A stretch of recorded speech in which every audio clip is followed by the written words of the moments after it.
What's going on, everybody? This is Lewis of the Way It Kicks channel. How we doing out there? Today is Sunday, March 10th, and the clocks went forward an hour, and I am all types of thrown off right now as far as my timeline is concerned. It feels like the day is just whizzing by because of that 1 hour change, guys, and let me know if it's messing you guys up as well. I didn't even realize the clocks were supposed to move forward at 2 a.m. this morning, so when I got up and I saw it was 10:30, I was like, man, like, how could I have slept in that long? I didn't expect to. But in any case, guys, smash the like button for me if you're new to the channel. Thanks for tapping in. Hit the subscriber button and click that notification bell. In any case, we got an early look here at the Jordan 1 Low Shadows that I was able to get from the Sneakers app during the shock drop when they were showcasing the summer shoes. So I wanted to bring you guys a little quick in-hand look here at the sneakers. Now, they do release May 10th for a retail price of $140.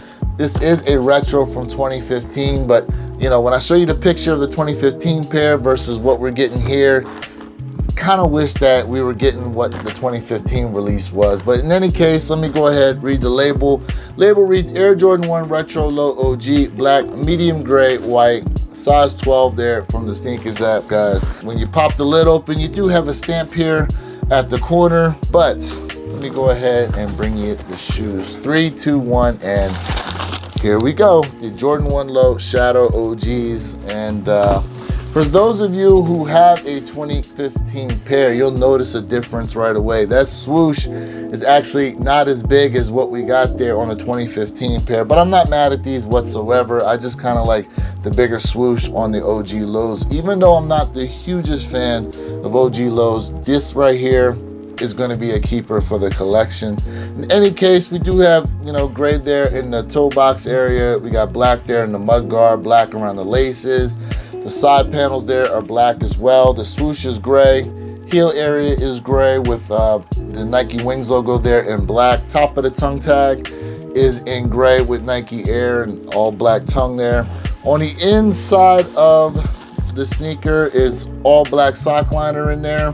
But taking a look at the insole foot pad, it's white with Nike Air there written in black, and it does come pre-laced with a set of black laces, and I believe there is an extra set of laces in here somewhere.